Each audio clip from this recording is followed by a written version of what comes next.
Gran Turismo 7 and cheating, they're never too far away from each other. I need your help in this video to let me know what you think. Is this cheating or is this just plain genius? Going about my normal business as I normally do, I loaded the top 10 or the top world record ghost time for Daily Race B time trial this week, and I was going to try my hardest to really get as close as I possibly can to beating this ghost, or even getting in the top 10, top 100.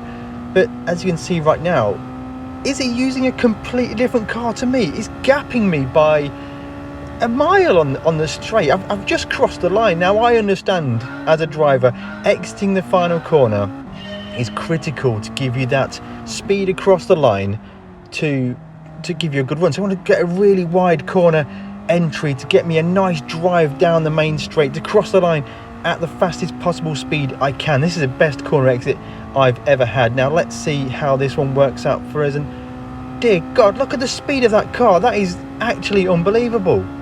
Now this is a bit fishy to me. There's a ridiculous amount of speed across the start line. I exited that last corner as fast as I possibly could. But what if he wasn't driving the same last corner that I drove? We're on the Autopolis short layout. When you use the Autopolis Grand Prix layout or the full circuit, you have a much faster run onto the straight. So let's just try it out. Just turn left here, drive backwards down the full circuit. We've not been reset or rejected yet, so I think we're good here. Let's just spin the car around and try and launch it towards the line. Now that is maybe what's happening. I've not received a penalty. My tyres might not be dirty, but we should get a great run onto the main street. Oh, cone. Oh, Jesus. Okay, let's try that again. Okay, doing the same procedure again. This time I won't screw it up with the interaction with the cone. Just line it up, get a great run onto the straight, through the cones, onto the start-finish straight, and let's see how this works out with regard to top speed versus the Ghost. And as if by magic, we are pretty much bang on speed. So that's what this top world record Ghost is doing. Is this cheating or is it absolute genius? Let me know in the comments below, because yeah, I can't decide. I don't know. I'm in a moral dilemma. Do I do this in my best lap, or do I just stick within the confines of the normal track and just do normal lap times? Take a look at this example here. I'm going to get a great drive across the line using the exploit. Let's call it an exploit. Remember to brake a fraction earlier because I've got more speed into turn one. And we're going to get onto the brakes, down to third gear, and flow through this first corner. Absolutely fantastic. This is the world record Ghost, and we are right on the back door of the world record Ghost, exiting turn one. And our sector one time is 24 seconds dead. Now, I didn't finish this lap. To be honest, I made a little mistake, but I don't know. I'm in a moral dilemma. What should I do, guys? Let me know in the comments below. Fast forwarding the rest of the lap just to prove to you guys that I did make the error and I didn't complete the lap time and we spun. It's a difficult car to drive, guys, but I really enjoy driving this MX-5.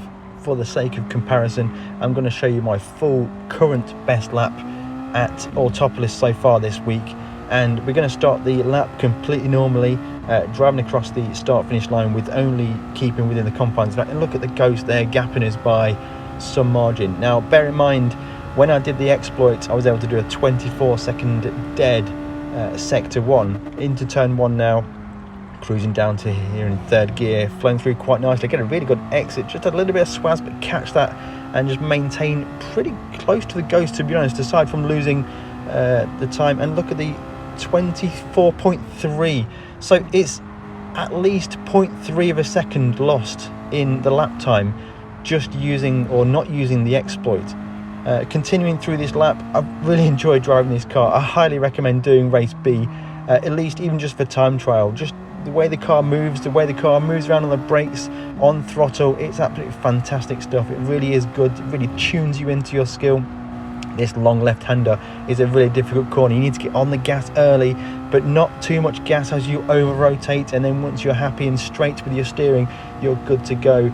And we're going to get on the brakes into the final corner, braking between the two arrow boards and all the way down to second gear for the apex, and just trying to pick up the throttle and get the car to the line. And the Ghost hasn't really gapped me much more than it did on the first straight. So I think I've got a good time in me. So that's a 1 minute 19.959. And well, I'm not sure, guys. Should that lap time be a 1 minute 19.6 if I was to do the start exploit, or should I just continue to do as I normally do?